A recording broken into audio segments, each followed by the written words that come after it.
إن الحمد لله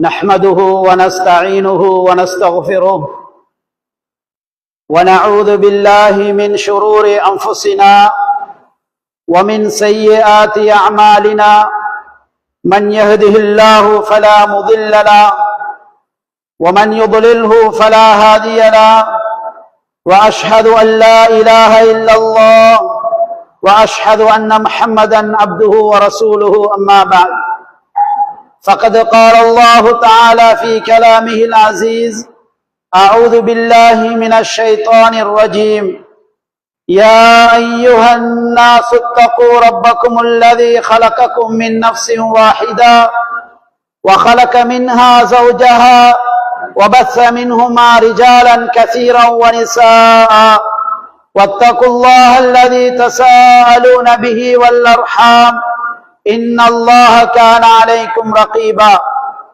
يا أيها الذين آمنوا اتقوا الله حق تقاته ولا تموتن إلا وأنتم مسلمون يا أيها الذين آمنوا اتقوا الله وقولوا قولا سديدا يصلح لكم أعمالكم ويغفر لكم ذنوبكم ومن يطع الله ورسوله فقد فاز فوزا عظيما إن أصدق الحديث كتاب الله وخير الهدي هدي محمد صلى الله عليه وسلم وشر الأمور محدثاتها وكل محدثة بدعة وكل بدعة ضلالة وكل ضلالة في النار இவ்வுலகை படைத்து பரிபாலித்துக் கொண்டிருக்கும் ஏகவல்ல இறைவன் அல்லாஹ் ஒருவனுக்கே புகழ் அனைத்தும் அல்ஹம்துலில்லாஹ்.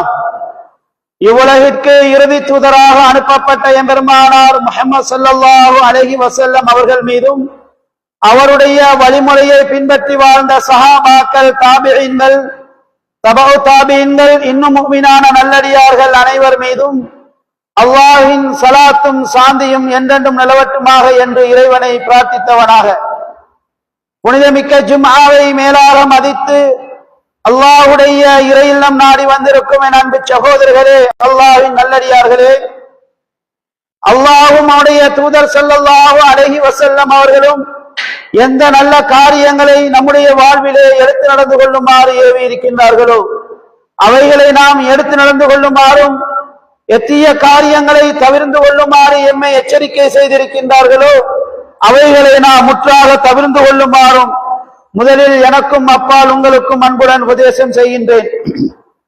கண்ணியத்துக்குரிய இஸ்லாமிய சகோதரர்களே, அல்லாஹ்வின் நல்லடியார்களே, இந்த இஸ்லாமிய மார்க்கமானது ஏனைய கொள்கைகள், ஏனைய கோட்பாடுகளை விடவும் மிகவும் சிறப்பு வாய்ந்த ஒரு உன்னதமான ஒரு மார்க்கமாக இருக்கின்றது. அந்த விடயத்திலே ஏனைய கொள்கைகளை விடவும், ஏனைய மதங்களை விடவும் மிகவும் உன்னதமான ஒரு விடயமாக இருக்குமாக இருந்தால் இந்த இஸ்லாமிய மார்க்கத்திலே இஸ்லாம் சொல்லக்கூடிய சமத்துவம் என்ற இந்த விடயம் ஏனைய கொள்கைகள் கோட்பாடுகளிலே இல்லாத அளவுக்கு இந்த இஸ்லாமிய மார்க்கத்திலே நாங்கள் கடைபிடித்து வருகின்றோம். இந்த இஸ்லாமிய மார்க்கம் நமக்கு சொல்லி தந்திருக்கின்றது. இந்த சமத்துவம் என்ற இஸ்லாத்தினுடைய சிறப்பு அம்சத்தை, அதனை பிரதிபலிக்கக்கூடிய ஒரு முக்கியமான இடம் எதுவென்று சொன்னால் அல்லாஹ்வினுடைய ஆலயமாகிய இந்த பள்ளிவாசலாக இருக்கின்றது. அல்லாஹ் தஆலா மனிதர்களை சமமாக படைத்திருக்கின்றான். மனிதர்களுக்கு மத்தியிலே எந்த விதமான ஏற்ற தாழ்வுகளும் கிடையாது. அது நிறமாக இருக்கலாம், மொழியாக இருக்கலாம், வேறு தொழிலாக இருக்கலாம், அதே போன்று பணமாக இருக்கலாம். எந்த விதமான ஏற்றத்தாழ்வும் கிடையாது. அனைவரும் அல்லாஹ்வுக்கு முன்னிலையிலே சமமானவர்கள் என்ற சமத்துவ கொள்கையை ஆணித்தரமாக சொல்லி அதை நிலைநாட்டுகின்றது இந்த இஸ்லாமிய மார்க்கம். அதற்கு பயன்படுத்தப்பட்டிருக்கக்கூடிய இடம் அல்லாஹ்வினுடைய ஆலயமாக இருக்கின்றது. அன்புக்குரிய இஸ்லாமிய சகோதரர்களே, இவ்வாறு இறைவன் சொல்லி இருக்கக்கூடிய இந்த சமத்துவ கொள்கையை நிலைநாட்டும் இடம் அல்லாஹ்வினுடைய பள்ளியாக இருக்கின்ற பொழுது இந்த பள்ளிவாசல் எந்த அளவுக்கு முஸ்லிம்களாகிய நம்மிடத்திலே கண்ணியத்துக்குரிய மகிமைக்குரிய ஒரு இடமாக இருக்க வேண்டும் என்பதை முஸ்லிம்களாகிய நாங்கள் உணர்ந்து கொள்ள வேண்டிய ஒரு தேவைப்பாடு இருக்கின்றது. அன்புக்குரிய இஸ்லாமிய சகோதரர்களே, இன்று உலகத்திலே நாங்கள் பார்க்கின்றோம், ரசூல் ஸல்லல்லாஹு அலைஹி வஸல்லம் அவர்கள் ஒரு செய்தியை எம்முடைய சமூகத்தை பார்த்து நோக்கி சொன்னார்கள். அல்லாஹு தஆலா லஅனல்லாஹுல் யஹூத வன் நஸாரா இத்தகது குபூர் அன்பியாஇஹிம் மசாஜித். அதாவது யஹூதிகளையும் கிறிஸ்தவர்களையும் அல்லாஹு தஆலா சபிப்பானாக. ஏனென்று சொன்னால் அவர்கள் அதாவது தங்களுடைய இறை தூதர்களினுடைய கபிரஸ்தானங்களை பள்ளிவாசல்களாக மாற்றிக் கொண்டார்கள். ரசூல் ஸல்லல்லாஹு அலைஹி வஸல்லம் அவர்களுடைய தடை இவ்வாறாக இருக்கின்ற பொழுது இன்று முஸ்லிம்களிலே சிலர்கள் என்ன செய்கின்றார்கள்? அல்லாஹ்வினுடைய பள்ளிவாசலை கபிரஸ்தலமாக மாற்றி வைத்திருக்கின்றார்கள். அல்லாஹ்வினுடைய பள்ளியிலே கபரை கொண்டு வந்து கட்டி அல்லாஹ்வுக்கு மாத்திரம் அழைக்கப்பட வேண்டும் என்ற அந்த இறைவனுடைய உயரிய கொள்கை. அல்லாஹ் தஆலா திருமறை குர்ஆனிலே மஸ்ஜித் என்ற வார்த்தையை பயன்படுத்துகின்ற போது மசாஜித் அல்லாஹ், அல்லாஹ்வினுடைய பள்ளி, அன்னல் மசாஜித லில்லாஹ், பள்ளி வாயில்கள் அல்லாஹ்வுக்குரியது என்று சொல்லி அல்லாஹ்வுக்கு சொந்தமானது என்ற விஷயத்தை பள்ளிவாசலுடைய விஷயத்தில் அல்லாஹ் தஆலா குறிப்பிட்டு சொல்லுகின்றான். அப்படி இருக்கின்ற பொழுது இவர்கள் என்ன செய்கின்றார்கள்? ரசூலுல்லாஹ் ஒரு தடை விதித்திருக்க அந்த தடைக்கு மாற்றமாக ரசூலுல்லாஹ் விதித்த தடை என்னவென்று சொன்னால், அதாவது கபறுகளை பள்ளிவாசல்களாக ஆக்கி விடாதீர்கள். இவர்கள் என்ன செய்கின்றார்கள்? அல்லாஹ்வினுடைய பள்ளியிலே கபறுகளை கொண்டு வந்து வைத்து அங்கே அல்லாஹ் அல்லாதவர்களை வணங்கிக் கொண்டிருக்கின்றார்கள். இப்படி ஒரு சமூகம். அதற்கு அடுத்ததாக இன்னும் ஒரு சமூகம் இருக்கின்றது.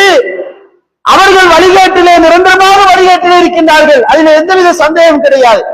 இரண்டுக்கும் மத்தியில் இருக்கக்கூடிய இன்னும் முஸ்லிமான சமூகம் யார் என்று சொன்னால், அல்லாஹ்வினுடைய பள்ளி தங்களுடைய உள்ளங்களிலே மகிமையோடு கண்ணியத்தோடு இருக்கின்றது. ஆனால் அவர்கள் அல்லாஹ்வினுடைய பள்ளிக்கு வர மாட்டார்கள். அல்லாஹ்வினுடைய பள்ளி ஒரு ஊரிலே இருக்கக்கூடிய ஒரு பள்ளிவாசலுக்கு ஒரு தீமை என்றால், ஒரு இடர் என்று சொன்னால் ஓடோடி வந்து அந்த பள்ளிவாசலுக்கு உயிரையும் கொடுப்பதற்கு இருக்கின்றார்கள் முஸ்லிம்களிலே.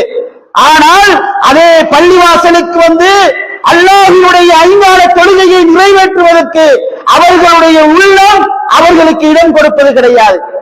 அன்புக்குரிய இஸ்லாமிய சகோதரர்களே, இறைவனை விட்டு தூரமாக கூடிய விடயங்களிலே அல்லாஹ்வினுடைய பள்ளியை விட்டு தூரமாக கூடிய இந்த செயற்பாடு இருக்கின்றது மிகவும் பாரதூரமான ஒரு செயற்பாடு.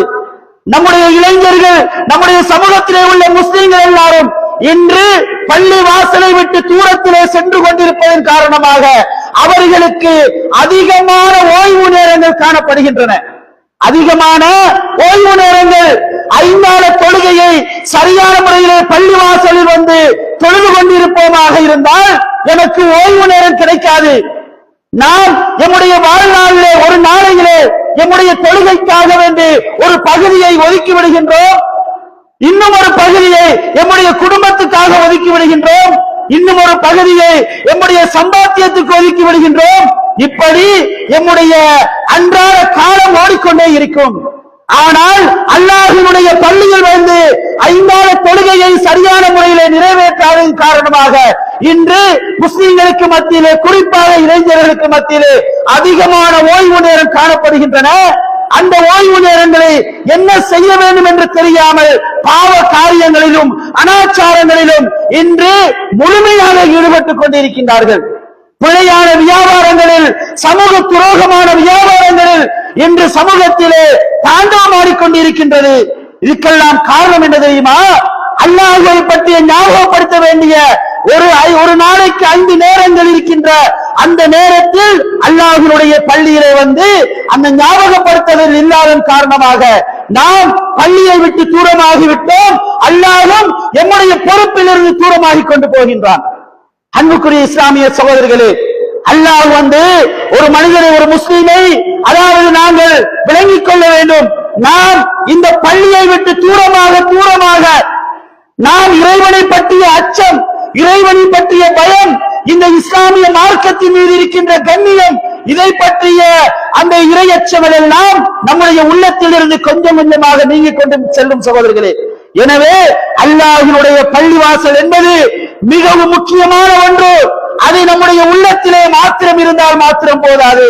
மாற்றமாக எந்த செயற்பாட்டின் ஊடாக அந்த பள்ளிவாசனுடைய கண்ணியம் மீற வேண்டுமோ அந்த செயற்பாடு தொழுகை, அந்த தொழுகை நம்மிடத்திலே வர வேண்டும் சகோதரர்களே. இல்லை என்று சொன்னால் பள்ளியா நாங்க போறோம், நாங்க செலவு செய்வோம், நாங்கள் அதற்காக வேண்டி நம்முடைய உழைப்பை கொடுப்போம் என்று எந்த பிரயோசனமும் இல்லை. அன்புக்குரிய இஸ்லாமிய சகோதரர்களே, நமக்கு தெரியும் நம்முடைய ஊர்களிலே அதாவது பாடசாலை சிரமதானம் என்று சொல்லுவார்கள். பாடசாலை சிரமதானத்துக்கு சிலர் செல்லுவார்கள், சிலர் செல்ல மாட்டார்கள். ஆனால் செல்லாதவர்கள் என்ன சொல்லுவார்கள், என்னுடைய பள்ளியில் அதாவது என்னுடைய பிள்ளைகள் அந்த பாடசாலையிலே படிப்பது கிடையாது, அதனால் நான் போவதில்லை என்று சொல்லுவார்கள். அது ஒரு நியாயமான காரணம் என்பது சில நேரம் நமக்கு நியாயமான முறையில் சரி என்று விளங்கும். ஆனால் அல்லாஹ்வுடைய பள்ளிவாசலுக்கு ஒரு சிரமதானத்துக்கு அழைத்தால் நான் போகவில்லை என்று சொல்லி ஒருவர் சொல்லுவாராக இருந்தால் அதுக்கு என்ன காரணம் என்று ஒருவர் சொல்லும் போது, நான் பள்ளிக்கு போறதும் கிடையாது, என்னுடைய பிள்ளை மதரசாவில் படிப்பதும் கிடையாது, அதனால் பள்ளியிலே எந்த தேவையும் கிடையாது என்று சொல்லி ஒரு முஸ்லிம் ஒருவர் இந்த பள்ளி வாசலை ஓரம் கட்டுவாராக இருந்தால் எவ்வளவு ஒரு மோசமான செயற்பாடாக இருக்கும். அன்புக்குரிய இஸ்லாமிய சகோதரர்களே, அந்த அளவுக்கு இந்த பள்ளிவாசலுடைய மகிமை நம்முடைய உள்ளத்திலிருந்து கொஞ்சம் கொஞ்சமாக சென்று கொண்டிருக்கின்றன. நாம் சிந்திக்க வேண்டும். நம்முடைய இஸ்லாமிய சாம்ராஜ்யத்தினுடைய வெற்றி, நம்முடைய இஸ்லாமிய சாம்ராஜ்யத்தினுடைய கேந்திர முக்கியத்துவம் வாய்ந்த ஒரு இடமாக தென்பட்டது இந்த பள்ளிவாசலாக இருக்கின்றது. நமக்கு வந்து சேர்ந்திருக்கின்ற அத்தனை இஸ்லாமிய கல்விகளும் ஏனைய உலகளாவிய ரீதியான கல்விகளும் நம்மை வந்து சேர்ந்திருக்கின்றன. அத்தனை கல்விகளும் நம்முடைய இஸ்லாமிய முன்னோர்கள், முஸ்லிம் முன்னோர்கள் அவர்கள் இந்த பள்ளிவாசல்களை அடிப்படையாக வைத்துத்தான் அதனை ஒரு பல்கலைக்கழகமாக பள்ளிக்கூடமாக பயன்படுத்தி அந்த இடத்திலிருந்து கற்றுத் தேர்ந்த அந்த கல்வியைத்தான் எமக்கு தொடர்ச்சியாக கொண்டு வந்து சேர்த்திருக்கின்றார்கள். இன்று நாம் அந்த பள்ளியை விட்டும் தூரமாகிக் கொண்டு செல்கின்றோம், அந்த கல்வியை விட்டும் தூரமாகிக் கொண்டு செல்கின்றோம். அன்புக்குரிய இஸ்லாமிய சகோதரர்களே, நபிகள் நாயகம் ஸல்லல்லாஹு அலைஹி வஸல்லம் அவர்கள் சொன்னார்கள், அல்லாஹ்வுக்கு அதாவது ஒரு ஊரிலே இருக்கக்கூடிய இடங்களிலே அல்லாஹ்வுக்கு மிகவும் விருப்பமான ஒரு இடம் இருக்குமாக இருந்தால் அஹப்புல் பிலாதி இலல்லாஹ் மசாஜிதுஹா, அந்த ஊரில் இருக்கக்கூடிய பள்ளிவாசல்கள், வஅபகதுல் பிலாத் அஸ்வாகுஹா, அதாவது ஒரு ஊரிலே அல்லாஹ்வுக்கு மிகவும் வெறுக்கத்தக்க இடமாக இருக்குமாக இருந்தால் கடை தெருவுகள், பஜார் என்று சொல்லி ரசூல் ஸல்லல்லாஹு அலைஹி வஸல்லம் சொன்னார்கள். ரசூலுல்லாஹ் சொன்ன இதே ஹதீஸ் நம்முடைய சமூகத்திலே மாற்றமாக என்ன செய்கின்றது, தாண்டவமாடுகின்றது. நம்முடைய சமூகத்துக்கு மத்தியிலே பள்ளிவாசல், அல்லாஹ்வுக்கு விருப்பமான இடமாகிய பள்ளிவாசல் நம்முடைய இளைஞர்களுக்கு வெறுக்கத்தக்க ஒரு இடமாக மாறிக்கொண்டு செல்கின்றன. பள்ளிக்கு நீங்கள் ஒருவரை கூப்பிட்டு பாருங்கள், ஒரு லுகர் தொழுகைக்கு பஜாரில் நிற்கக்கூடிய ஒரு இளைஞரை யாரையாவது நீங்கள் கூப்பிட்டு பாருங்கள், பாருங்கள் நோய்க்கு பாங்கி சொல்லியாச்சு பள்ளிக்கு போய்த்து வருவன்னு கூப்பிட்டு பாருங்கள், அவர் வரமாட்டார். அவர் சொல்லுவாரு, எனக்கு பஜார்ல வேலை இருக்குன்னு சொல்லுவாரு, எனக்கு இந்த கடையில ஆளுன்னு சொல்லுவாரு. அல்லாஹ் தஆலா விரும்பக்கூடிய இடம் அந்த மக்களுக்கு வெறுப்பான ஒரு இடமாக மாறிக்கொண்டிருக்கின்றது. அல்லாஹ் தஆலா எந்த இடங்களை வெறுத்தானோ, அனாச்சாரங்கள், பாவங்கள், பாவ காரியங்கள் எல்லாம் மூழ்கி கிடக்கக்கூடிய பஜாரை, அந்த கடை தெருவுகளை இறைவன் வெறுத்தானோ அந்த கடை தெருவுகள் இன்று இளைஞர்களுக்கு மிகவும் விருப்பத்துக்குள்ள ஒரு இடமாக இருக்கின்றது. எழும்பின உடனே முகம் கழுவாம டீ குடிக்காம பஜாருக்கு வாரா, கடைசியா தூங்கும் போது பஜாரில் இருந்து வீட்டுக்கு போறா. அந்த அளவுக்கு இன்று இளைஞர்களுடைய உள்ளத்திலே கடை தெருவுகள் அவர்களுடைய உள்ளத்திலே ஆழமாக பதிந்து விட்டன. அந்த அளவுக்கு கடை தெருவுகளிலே அனாச்சாரங்கள் நிரம்பி வருகின்றன. அதனால அல்லாஹ்வுடைய பள்ளி வாசல்கள் உயிரோட்டமுள்ள ஒரு மூவிடத்தில் இருக்கக்கூடிய பண்பாடாக பள்ளியை விரும்பக்கூடிய பண்பாடு இந்த இளைஞர்களிடத்திலிருந்து கொஞ்சம் கொஞ்சமாக சென்று கொண்டிருக்கின்றன. அன்புக்குரிய இஸ்லாமிய சகோதரர்களே, சிந்திக்க வேண்டும். நம்முடைய சமூகத்திலே ஒரு வழக்கம் இருக்கின்றது. என்ன வழக்கம் என்று சொன்னால், திருமணம் என்று சொன்னால் பள்ளிவாசலுக்கு வருவார்கள், ஜனாசா என்று சொன்னால் பள்ளியிலே கொண்டு வந்து அதாவது தொழுகை நடத்துவார்கள். இப்படியான இரண்டு நிலைமைகளிலே மாத்திரம் சிலர்கள் பள்ளியில் சந்திக்கக்கூடியவர்களாக இருக்கின்றார்கள். திருமணம் முடிப்பதற்காக வேண்டி பள்ளிவாசலுக்கு வருவார்கள், திருமணம் முடித்துவிட்டு 50-60 வருடங்களுக்கு பிறகு 30 வருடங்களுக்கு பிறகு ஜனாசாவாக பள்ளிக்கு வருவார்கள். இப்படியாக சமூகத்திலே 2 தடவைகள் மாத்திரம் பள்ளிவாசலிலே வரக்கூடிய தருணமாக இருக்கின்றது. அன்புக்குரிய இஸ்லாமிய சகோதரர்களே, அந்த சந்தர்ப்பமும் நம்முடைய சமூகத்திலே விழிப்புணர்வு காரணமாக அதுவும் இல்லாமல் போய்விட்டது. இப்ப சிலருக்கு என்ன, பள்ளிவாசல் என்றாலே தெரியாமல் மரணிக்கக்கூடிய ஒரு நிலைமை வந்துவிடும். பெருநாள் தொழுகைகளை நாங்கள் திடலிலே தொழுது விடுவோம், சும்மா தொழுகை கிடையாது இப்படி என்று சொன்னால் அந்த சமூகத்திலே பள்ளியே தெரியாதவர்கள் சிலர்கள் பள்ளியே தெரியாமலே மரணிக்கக்கூடிய ஒரு சமூகமும் இருப்பார்கள். அல்லாஹ் பாதுகாக்க வேண்டும். அன்புக்குரிய இஸ்லாமிய சகோதரர்களே, அல்லாஹு தஆலா திருமறையிலே ஒரு விஷயத்தை சொல்லுகின்றான்.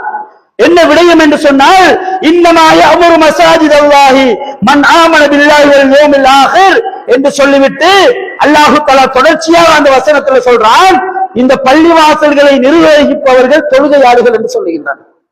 பள்ளிவாசலுக்கு தொழுகையாளிகள் என்று வந்தால்தானே பள்ளிக்கு ஒரு நிர்வாகம் தேவை. தொழுகையாளிகளை நிர்வகிப்பதற்கு பள்ளிவாசலிலே தொழுகையாளிகள் இல்லை என்று சொன்னால், அல்லாஹ்வுடைய நோக்கம் நிறைவேறவில்லை என்று சொன்னால், வெறும் கட்டிடத்தை நிர்வகிப்பதற்கு என்னத்துக்கு ஒரு நிர்வாகம்? அன்புக்குரிய இஸ்லாமிய சகோதரர்களே, அல்லாஹ்வுடைய பள்ளிக்கு தொழுகையாளிகள் வர வேண்டும். அப்போதுதான் அந்த தொழுகையாளிகள் நிர்வாகிகளாக மாறி தொழுகையாளிகள் நிர்வகிக்கக்கூடிய ஒரு சந்தர்ப்பம் வரும். ஆனால் சில ஊர்கள் என்ன நடக்குது, ஊர்ல இருப்பாங்க ஒரு 10 பேர் தான் தொழுகையாளி. தொழுகைக்கு சம்பந்தமே இல்லாதாக்கள் என்ன செய்வார்கள், பள்ளியை நிர்வகிப்பார்கள். தொழுகையாளிகளை தொழுகை இல்லாதவர்கள் எப்படி நிர்வகிப்பது? அல்லாஹ்வை பயந்து தொழுபவர்கள் பள்ளியிலே, அதாவது 5 தொழுகையை நிறைவேற்றி பள்ளிவாசலை கண்ணியப்படுத்தக்கூடிய அந்த இரையச்சம் உள்ளவர்களை இரையச்சம் இல்லாதவர்கள் எப்படி நிர்வகிப்பது? ஒரு முஸ்லிம் அல்லாதவர் எப்படி நிர்வகிப்பது? அன்புக்குரிய இஸ்லாமிய சகோதரர்களே, இன்று பள்ளிவாசல்களே தலைகீழாக எல்லாம் நடந்து கொண்டு போகின்றது. பள்ளியினுடைய விடயத்திலே எல்லாம் தலைகீழாக நடந்து கொண்டு போகின்றது. இதனுடைய விளைவு எங்கே போய் நிற்கும் என்று சொன்னால், நம்முடைய சமூகம் அல்லாஹ்வினுடைய கடுமையான கோப பார்வைக்கு நாங்கள் சென்று விடுவோம். அன்புக்குரிய இஸ்லாமிய சகோதரர்களே, அது மாத்திரமல்ல, நபிகள் நாயகம் ஸல்லல்லாஹு அலைஹி வஸல்லம் அவர்கள் ஒரு விஷயத்தை சொன்னார்கள். நாளை மறுமை நாளிலே சபஅத்துன் யுதில்லுஹுமுல்லாஹு ஃபீ தில்லிஹி யௌமல் லா தில்ல இல்லா தில்லுஹு, நாளை மறுமை நாளிலே அல்லாஹ் தஆலா எந்த விதமான நிழலும் இல்லாத அந்த மஹ்ஷருடைய நேரத்திலே 7 கூட்டத்தாருக்கு அந்த இறைவனுடைய அரிசுடைய நிழல் கிடைக்கும் என்று சொன்னார்கள். அதுல ஒருவர் யாரு? வரஜுலுன் கல்புன் முஅல்லகுன் ஃபில் மசாஜித், ஒரு மனிதர் யார் என்று சொன்னால், அவருடைய உள்ளம் எந்நேரமும் பள்ளியோடு தொடர்பு பட்டிருக்கும். சுப்ஹானல்லாஹ், எவ்வளவு பெரிய மகிமை! அல்லாஹ்வினுடைய பள்ளியோடு நாம் எந்த அளவுக்கு தொடர்பு உள்ளவர்களாக இருக்கின்றோமோ அந்த ஒரு இபாதத் போதும். நாளை மறுமை நாளையிலே அல்லாஹ்வினுடைய அரிசுடைய நிழல் கிடைத்தால் அதுக்கு பிறகு நம்ம நரகவாதியா? அல்லாஹ்வுடைய அரிசுடைய நிழல் கிடைத்து விட்டது, அதுவே போதும் நாம் சுவர்க்கவாதி என்பதற்கு ஆதாரமாக. அன்புக்குரிய இஸ்லாமிய சகோதரர்களே, அல்லாஹ்வினுடைய அரிசுடைய அந்த நிழல் என்று சொன்னால் நம்முடைய கற்பனைக்கு வந்துவிடக் கூடாது. நம்ம உலகத்துல ஒரு மரத்துக்கு கீழாக போய் நிக்கிறோமே அந்த மாதிரி நிழல் நம்ம நினைச்சிடக்கூடாது. அதாவது சவுதியில ஒரு ரூம் புக் பண்ணிக்கிற ஹோட்டல்ல வந்து தங்குங்கன்னு சொன்னா சில நேரம் அங்க என்ன செய்யாது, அந்த ஹாஜிகளுக்கு அந்த ரூம்ல தூங்குறதுக்கு கட்டிலும் இருக்காது, தலைவாணியும் இருக்காது. இவங்க இங்க இருந்து ஹாஜிமால் நினைச்சிட்டு போவாங்க, எப்படி எங்களுக்கு சவுதியில ரூம் புக் பண்ணிக்கு மஸ்ஜித் நபவிக்கு பக்கத்துல புக் பண்ணிக்கிறோம். அப்ப இவங்க நினைச்சிட்டு போவாங்க, அங்க குடுகுடுன்னு ஏசி இருக்கும், தலைவாணி இருக்கும், கட்டிலும் இருக்கும். அங்க போய் பார்த்தா என்ன, தூங்குறதுக்கு தலைவாணியும் இருக்காது, கட்டிலும் இருக்காது. அப்படி ரூம் புக் பண்ணிருப்பாங்க. ஆனால் அதாவது சவுதி மன்னரினுடைய அவருடைய செலவிலே ஒவ்வொரு நாடுகளில் இருந்தும் ஹஜ்ஜாஜிகள் வரவழைக்கப்பட்டு சவுதி மன்னரினுடைய விருந்தாளிகள் என்று அங்கே கண்ணியப்படுத்தப்பட்டு அங்கே அவர்களுக்கு பெரும் ஹோட்டல்களிலே அவர்கள் பதிவு செய்யப்பட்டு அவர்களுக்கு அறைகள் வழங்கப்படும். ஆனால் அவர்கள் எந்தவித பணமும் செலவழிக்காமல் உலகத்திலே எந்த அளவுக்கு உயர்தரமான அறைகள் இருக்குமோ அந்த அறையை அவர்கள் அடைந்து கொள்வார்கள். ஆனால் இங்கிருந்து காசு கட்டி போறவனுக்கு அப்படியான வசதி கிடைக்காது. இந்த மாதிரி நினைச்சு கொள்ளுங்க. அல்லாஹ்வினுடைய அரிசுடைய நிழல் இருக்கின்றனவே, இன்று உலகத்திலே நமக்கு எந்த அளவுக்கு ஒரு அறையிலே குளிர்மையாக எந்தவித தொந்தரவும் இல்லாமல் மிகவும் நாங்கள் சௌகரியமாக இருப்போமோ, அதை விடவும் மேலான ஒரு நிழலாக இறைவனுடைய நிழல் இருக்கும். இறைவனுடைய நிழல்னா நம்ம உலகத்துல பார்க்கிற நிழல் மாதிரி நம்ம கற்பனை பண்ணிட கூடாது. அல்லாஹு தஆலா மறுமையில இறைவனுடைய நிழல் என்று சொன்னால் அந்த அளவுக்கு மிகவும் பெருமதி வாய்ந்த உன்னதமானதாக இருக்கும். அன்புக்குரிய இஸ்லாமிய சகோதரர்களே, இந்த பரிசு யாருக்கு இது கிடைக்குது? அல்லாஹ்வினுடைய பள்ளியோடு தொடர்பு உள்ளவர்கள். பள்ளியோடு தொடர்பு சொன்னா என்ன? முதலாவது 5 கால தொழுகைகளை சரியாக பள்ளியிலே வந்து தொழ வேண்டும். அதற்கு பிறகு அந்த பள்ளிக்கு செய்ய வேண்டிய கடமைகளை செய்து எந்த நேரமும் அவருடைய உள்ளம் அடுத்த தொழுகை எப்ப வரும், நான் பள்ளிவாசலுக்கு போகணுமே, அடுத்த தொழுகை எப்ப வரும், நான் பள்ளிக்கு போகணுமே, அல்லாஹ்வுடைய பள்ளியிலே தான் எனக்கு நிம்மதி கிடைக்கும் என்று சொல்லி ஒருவன் அல்லாஹ்வினுடைய பள்ளியையே தன்னுடைய சிந்தனையாக எடுத்துக்கொண்டான் என்று சொன்னால், அல்லாஹ்வுக்காக எடுத்துக்கொண்டான் என்று சொன்னால் அவனுக்கு என்ன செய்யும்? நாளை மறுமையில இந்த அர்ஷுடைய நிழல் கிடைக்கும். அன்புக்குரிய இஸ்லாமிய சகோதரர்களே, நபிகள் நாயகம் ஸல்லல்லாஹு அலைஹி வஸல்லம் அவர்கள் அவருடைய மஸ்ஜித் நபவியை ஒரு பெண்மணியோ அல்லது ஒரு மனிதர் கூட்டி துப்புரவு செய்து கொண்டிருந்தார். திடீரென்று அவர் மரணித்து விட்டார். சஹாபாக்கள் கொண்டு போய் அடக்கம் செய்து விட்டார்கள். ரசூலுல்லாஹ் கேட்கிறாங்க, இந்த பள்ளியை கூட்டி கொண்டு இருந்தவர் எங்க என்று சொல்லி. அப்ப சஹாபாக்கள் சொல்றாங்க, அவரை நாங்க அடக்கிட்டு அவர் எப்பயும் மௌத்தாயிட்டாருன்னு சொல்றாங்க.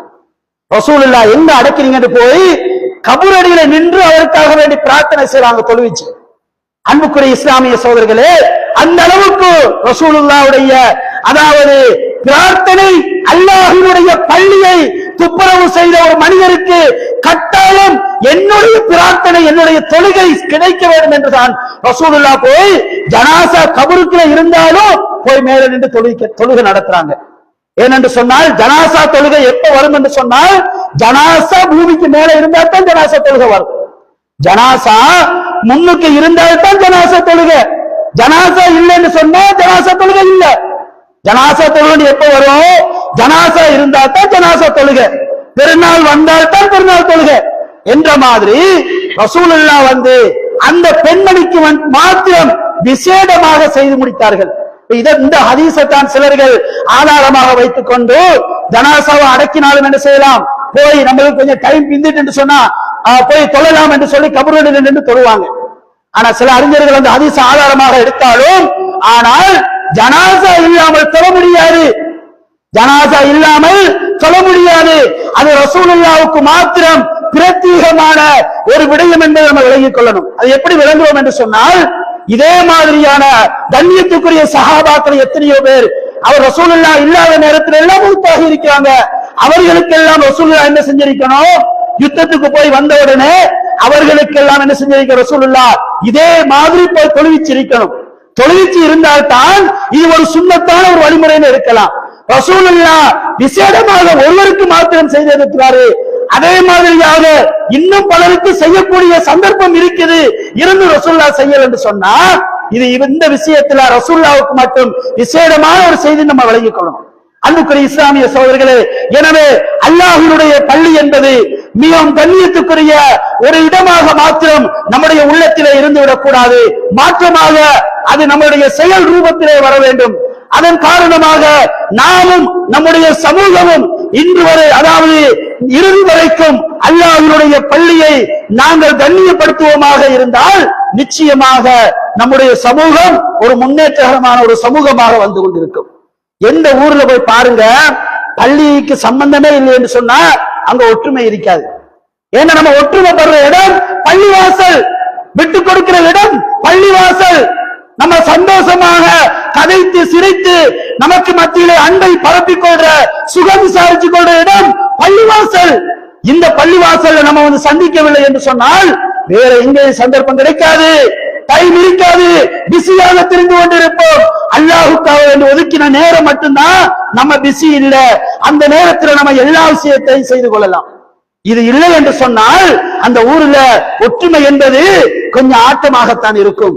அன்புக்குரிய இஸ்லாமிய சோதரிகளே, நமக்கு மத்தியிலே அன்பு, பாசம் இவைகள் எல்லாம் மேலோங்க வேண்டுமாக இருந்தால், அல்லாஹ்வை பற்றிய அச்சம் நம்முடைய உள்ளத்திலே இன்னும் மிளிர வேண்டுமாக இருந்தால், இன்னும் அதிகரிக்க வேண்டுமாக இருந்தால், இந்த அல்லாஹ்வுடைய பள்ளியை நம்ம கைவிட்டு விடக்கூடாது. அல்லாஹ்வுடைய பள்ளிக்கு நாங்கள் அடிக்கடி அவனுடைய ஐங்கால தொழுகையை நிறைவேற்றுவதற்கு வர வேண்டும். நபிகள் நாயகம் ஸல்லல்லாஹு அலைஹி வஸல்லம் அவர்கள் ஒரு செய்தி சொன்னார்கள். என்னவென்று சொன்னால், வமஜ்தமா கௌமுன் ஃபீ பைத்தின் மின் புயூத்தில்லாஹ், அல்லாஹ்வுடைய பள்ளிகளில ஒரு பள்ளியில, அதாவது மஸ்ஜிதுகள்ல ஒரு கூட்டம் என்ன செய்றாங்க, ஒன்று சேர்றாங்க. ஒன்று சேர்ந்து அல்லாஹ்வினுடைய குர்ஆனை என்ன செய்கின்றார்கள், ஓதிக்கொண்டு இருக்கின்றார்கள்.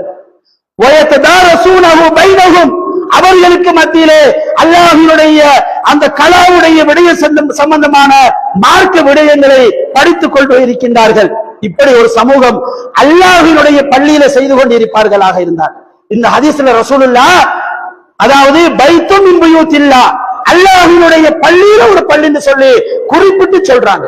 அல்லாஹ்வினுடைய பள்ளியில இருந்தால் மாத்திரம்தான் இந்த கண்ணியம், இந்த மகிமை கிடைக்கும். அன்புக்குரிய இஸ்லாமிய சகோதரர்களே, ரசூலுல்லாஹ் சொல்கின்றார்கள், இல்லா நஸலத் அலைஹிமுஸ் ஸகீனா, அவர்களுக்கு இறைவனிடத்தில் இருக்கின்ற அந்த மன நிம்மதி, மன அமைதி கிடைக்கும். வகஷியத்துஹுமுர் ரஹ்மா, அவர்களை, அதாவது அல்லாஹ்வினுடைய கருணை அவர்களை சூழ்ந்து கொண்டிருக்கும். வஹஃபத்துஹுமுல் மலாயிகா, மலாயிகாமார்கள் அவர்களை சூழ்ந்து கொண்டிருப்பார்கள். வதக்கரஹுமுல்லாஹு ஃபீமன் இன்தஹு, அல்லாஹ்விடத்திலே இருக்கின்ற கண்ணியமான அந்த மலக்குகளிடத்திலே, பாருங்கள் என்னுடைய அடியார்கள் இப்படி செய்கின்றார்கள் என்று சொல்லிக் கொண்டிருப்பான் என்று சொல்லி ரசூலுல்லாஹ் 4 வகையான சிறப்புகளை சொன்னார்கள்.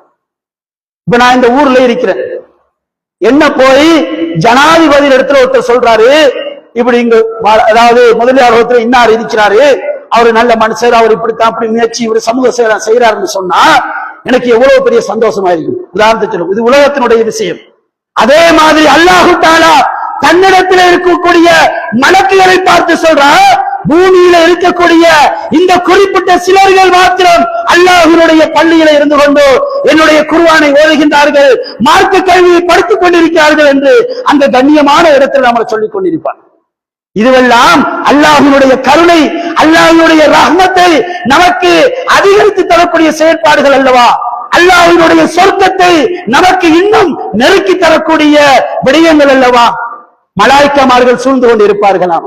மலாய்க்காமார்கள் ஏன் சூழ்ந்து கொண்டிருப்பார்கள்? மலாய்க்காமார்கள் சூழ்ந்து கொண்டிருக்கிறார்கள் என்று சொன்னால் அவர்கள் மூமின்களுக்காக வேண்டி பிரார்த்தனை செய்து கொண்டிருப்பார்கள். மலக்குகளுடைய பிரார்த்தனைகளை விடவும் உன்னதமான பிரார்த்தனை எங்க இருக்கு? ஊர்ல உலகத்துல உள்ள அவ்வளவு பேரும் நம்மளுக்கு துவா கேட்டாலும் அல்லாஹு தாலாவிடத்துல மனிதர்கள் என்ற வகையில என்ன, அல்லாஹு தாலா அதை என்ன செய்யலாம், ரிஜெக்ட் பண்ணலாம். ஏதோ வகையில மனிதர்கள் துவா கேட்பதை விட அல்லாஹ்விடத்துல மலக்குமார்கள் நம்மளுக்காக வேண்டி பாவ மன்னிப்பு தேடுகின்ற ஒரு இடம் என்று சொன்னால், அரிய வாய்ப்பு என்று சொன்னால் இந்த அல்லாஹ்வினுடைய பள்ளிவாசலாக இருக்கின்றது.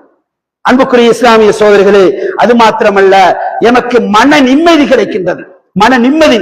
நீங்க சொல்லுவீங்களே, நம்ம சொல்லுவோமே, வீட்டுக்கு போனாலே கேட்டுக்கிட்ட போனாலே டென்ஷன் அப்படின்னு சொல்லுவோம். நம்ம எல்லாரும் நாவலையும் இருக்குது. வீட்டுக்கு போனாலே டென்ஷன் அப்பா, ஆபீஸுக்கு போனாலே டென்ஷன் இப்படின்னு நம்ம சொல்லுவோம். யாராவது நம்ம சொல்றோமா பள்ளிக்கு போனால் டென்ஷன் அப்பான்னு சொல்றோமா? அல்லாஹ்வுடைய பள்ளியில டென்ஷன் வராது.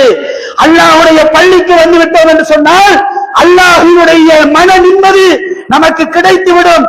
எந்த பிரச்சனையாக இருந்தாலும், உயிர் போற பிரச்சனையாக இருந்தாலும் நம்முடைய உள்ளம் சாந்தமானதாக இருக்கும். அல்லாஹு தஆலா அதாவது திருமறையில் ஒரு செய்தியை சொல்றான். இதுக்கு நல்ல ஒரு உதாரணம் என்ன தெரியுமா?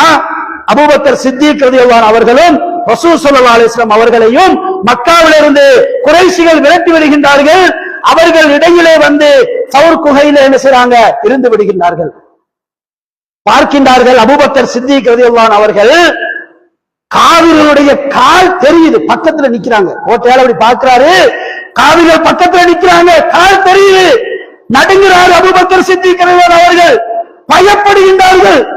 ரசூலுல்லாஹ் சொல்றாங்க, யா ரசூலுல்லாஹ் பக்கத்துல வந்துட்டாங்க அப்படின்னு சொல்றாரு அபூபக்கர் சித்திக் ரலியல்லாஹு அன்ஹு. ரசூலுல்லாஹ் சொல்றாங்க, லா தஹ்சன் இன்னல்லாஹ மஅனா என்று சொல்லிவிட்டு அல்லாஹு தஆலா இந்த செய்தியையும் அந்த வசனத்துல சொல்லிவிட்டு அல்லாஹ் தஆலா சொல்லுகின்றான், அபூபக்கருக்கு நாங்கள் சக்கீனா என்று சொல்லக்கூடிய அமைதி இறக்கி வைத்த உடனே அபூபக்கர் டென்ஷனாக இருந்தார். ரசூலுல்லாஹ் டென்ஷனாக இருக்க மாட்டாங்க. ஏனென்று சொன்னால் அல்லாஹ்வுடைய தூதர் என்ன செய்திருப்பாங்க, அவர்கள் மலக்குமார்களுடைய, அல்லாஹ் தஆலா வசனத்திலே சொல்லுகின்றான், மலக்குமார்களை கொண்டு நாங்கள் அவர்களுக்கு உதவி செய்தோம் என்று சொல்லி, மலக்குமார்கள் அந்த இடத்திலே இருந்த விடயத்தை ரசூலுல்லாஹ் முன்னதே பார்த்திருப்பார்கள், வஹி மூலம் அறிவிக்கப்பட்டிருக்கும். ஆனால் அவர்கள் அபூபக்கருக்கு சொல்லாத சந்தர்ப்பமாக இருந்த நேரத்தில் தான் அபூபக்கர் பயந்து என்ன செய்கின்றார், ரசூலுல்லாஹ் சொல்றாங்க, இந்த பக்கத்துல வந்துட்டாங்க சொன்ன உடனே அந்த செய்தி அல்லாஹ் தஆலா திருமறை குர்ஆன்ல சொல்லும்போது சொல்லுகின்றான், அபூபக்கருக்கு நாங்கள் சாந்தியை இறக்கி வைத்தோம், சக்கீனாவை இறக்கி வைத்தோம். அதோடு அபூபக்கர் என்ன செஞ்சாங்க, அமைதி அடைஞ்சாங்க. இந்த செய்தி அல்லாஹ் தஆலா திருமறை குர்ஆன்ல சொல்றான். அன்புக்குரிய இஸ்லாமிய சகோதரர்களே, இந்த சக்கீனா என்று சொல்லக்கூடிய இந்த சாந்தி, இந்த சமாதானம், டென்ஷன் இல்லாத, பிரச்சனை இல்லாத இந்த உள்ளம் ஒவ்வொரு மனிதர்களுக்கும் இந்த உலகத்திலே தேவையாக இருக்கின்றது. ஆனால் அது தேவைன்னு சொல்லி எல்லாரும் நம்ம டென்ஷன் குறைய, டென்ஷன் இல்லாமல் போக, பிரச்சனையை யோசிக்காம இருக்க, அதாவது வழி வழி என்று தேடுகின்றார்கள். அல்லாஹ்வினுடைய பள்ளிதான் அதற்கு வழி என்பதை யாருமே நம்ம உணராமல் இருந்து கொண்டிருக்கின்றோம். அன்புக்குரிய இஸ்லாமிய சகோதரர்களே, நபிகள் நாயகம் ஸல்லல்லாஹு அலைஹி வஸல்லம் அவர்கள் ஒரு தடவை பள்ளிக்கு வருகின்றார்கள். ஒரு சஹாபி தோழர் என்ன செய்கின்றார், பள்ளியில இருந்து கொண்டிருக்கின்றார்கள். அந்த நேரத்தில் ரசூலுல்லாஹ் கேட்கின்றார்கள், அபூதர்ரே, அபூதர் என்ற சஹாபிதான், அபூதர்ரே என்னத்துக்கு பள்ளியில தொழுகை இல்லாத ஒரு நேரத்துல பள்ளியில வந்திருக்கீங்களே அப்படின்னு சொன்ன உடனே இவர் சொல்றாரு, எனக்கு கொஞ்சம் கவலையா இருந்துச்சு, அதனால நான் பள்ளிக்கு வந்தேன்னு சொல்றாரு. ரசூலுல்லாஹ் என்ன செய்யல, ஒன்றுமே சொல்ல இல்ல. ரசூலுல்லாஹ் ஒரு துஆவை கற்றுக் கொடுக்கிறாங்க. அல்லாஹும்ம இன்னி அஊது பிக்க மினல் ஹம்மி வல் ஹஸன் என்று சொல்லக்கூடிய, இறைவா கவலையில் இருந்தும் துக்கத்தில் இருந்தும் என்னை பாதுகாப்பாயாக என்று சொல்லக்கூடிய அந்த துஆவை கற்றுக் கொடுத்து விட்டு ரசூலுல்லாஹ் சென்று விடுகிறார்கள். அப்ப ரசூலுல்லாஹ் என்ன செய்றாங்க, அங்கீகரிக்கிறாங்க. ஒரு முஸ்லிமுக்கு, ஒரு மூமினுக்கு மன நிம்மதி தேவை என்று சொன்னால் பள்ளிகளே வந்து 5 நாள் தொழுகைகளை தொழுது அதற்குரிய கடமைகளை சரியாக நிறைவேற்றினா என்றால் அவனுடைய கண்ணியம் நிச்சயமாக, அவனுடைய அதாவது கண்ணியம் அதிகரித்து அவனுடைய சக்கீனா அதிகரிக்கும் என்ற விஷயத்தை நாங்கள் விளங்கிக் கொள்ள வேண்டும். எனவே வல்ல ரஹ்மான் அல்லாஹு தஆலா நம்ம அனைவருடைய அதாவது உள்ளத்திலே அல்லாஹ்வுடைய பள்ளிவாசலுடைய கண்ணியத்தை இன்னும் ஆழமாக பதிய வைப்பானாக.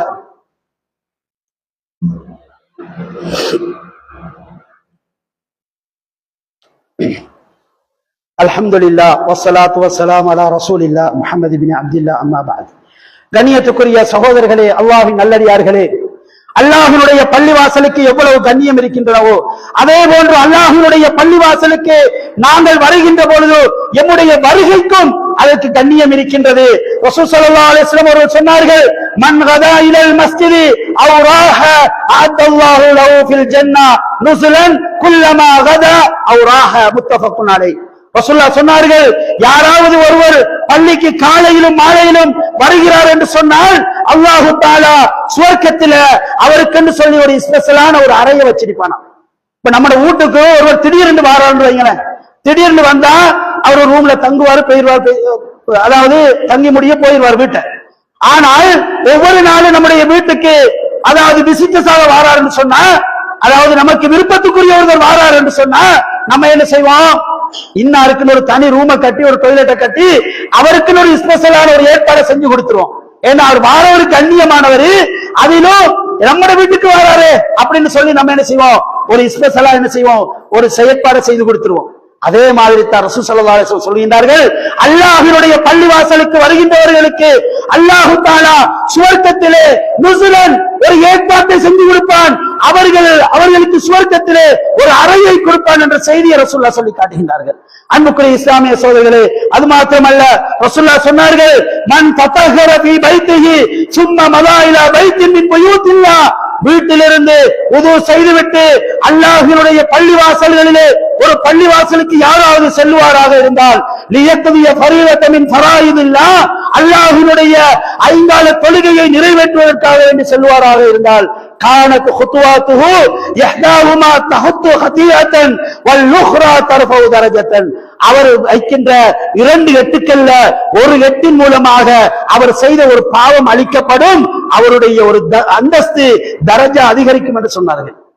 இதெல்லாம் எவ்வளவு பெரிய மகிமையாக இருக்கின்றது, சிறப்புகளாக இருக்கின்றன.